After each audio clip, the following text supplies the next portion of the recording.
Minute with another video review. And today we're going to be taking a look at the new X2 Toys XT003 strengthening equipment. Now, if you guys remember, I don't remember if it was the Trailcutter or the Hoist review, but I basically said that a third-party company needs to come along and make the cannons for these guys, because in the G1 versions, well, they had arm cannons, and I thought they looked terrific. Well, somebody was listening to me and sort of stole my idea, I guess, but I'm sure everybody had that idea, and they made this. Here's the packaging for it. Not really anything spectacular. I do like the back design. That is kind of rusty and cool looking. And then you see what is included with it. But boom, there you go. And as you can see, Hoist and Trailcutter both have these upgrade sets attached to them. Let me get that pegged in there properly.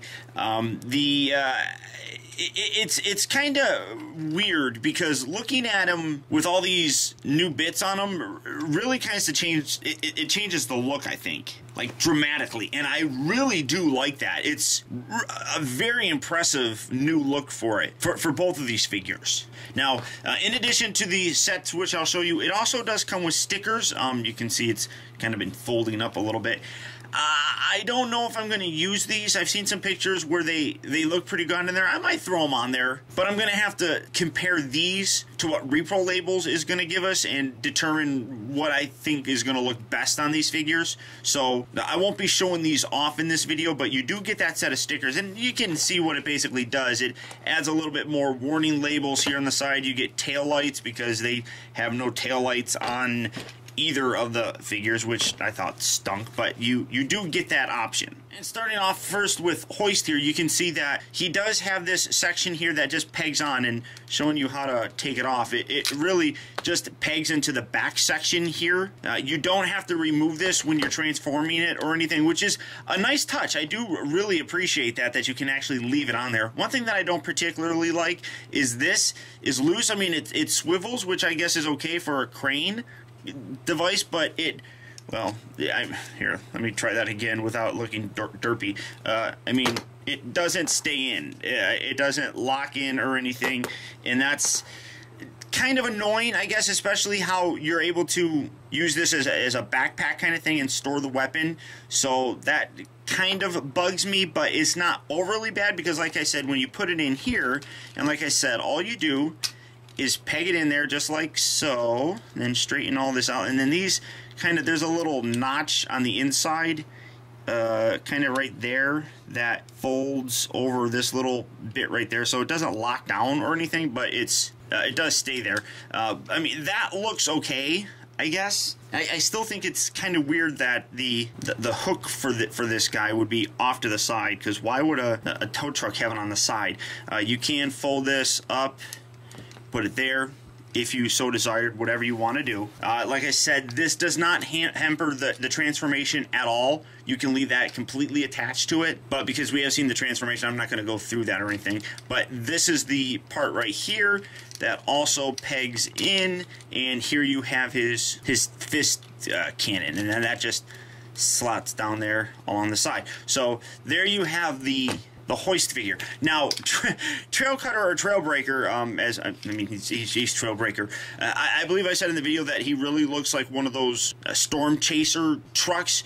This makes it look even more like one of them because you add like a little radar dish looking thing up here, and then you have this little gun doodad. I guess you can rotate that, position that however you want to. You have this down here. You can't really position that. It just kind of sits there, but that's his arm cannon.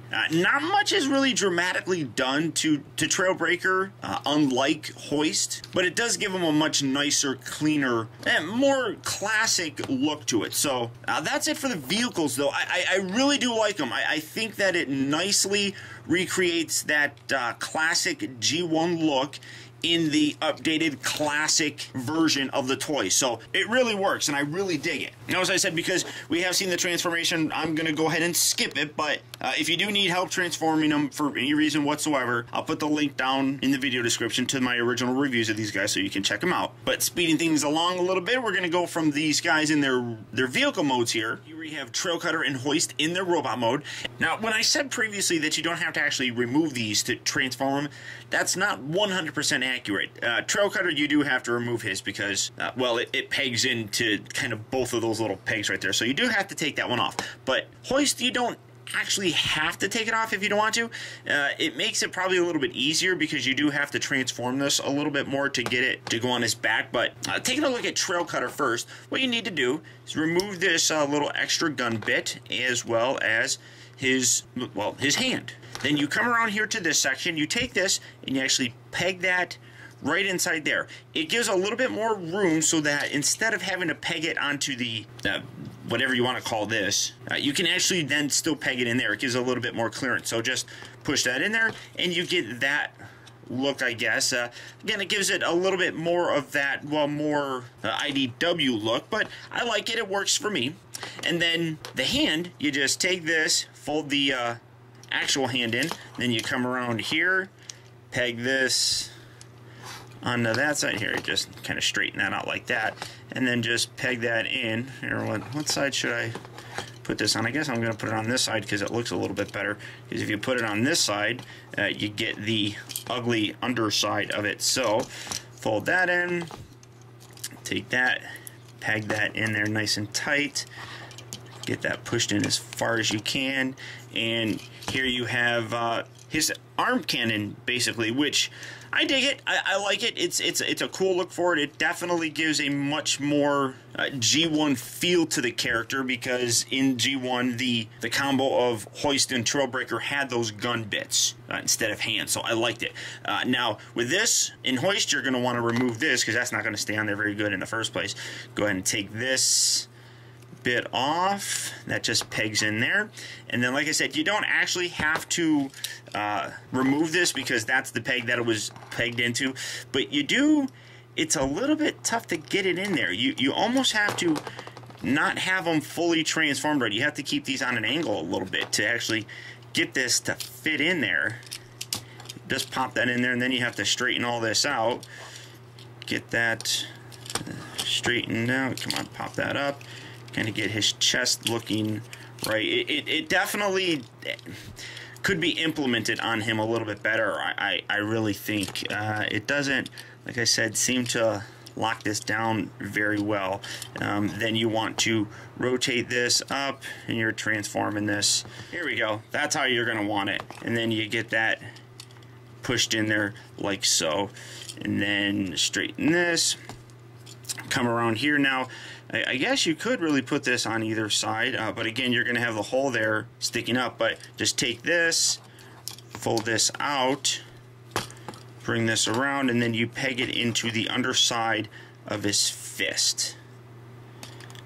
Push that in nice and tight, get that as straight as possible. Just kind of close this around it, and here you have Hoist. And again, one of the problems is this. You're supposed to put that in there, but well, it just falls out. So that doesn't stay in there very well at all. It stays a little bit better on the bottom, but like I said, you do have to bend this at the chest a little bit, and it doesn't keep the chest down all that well. So the look is not bad.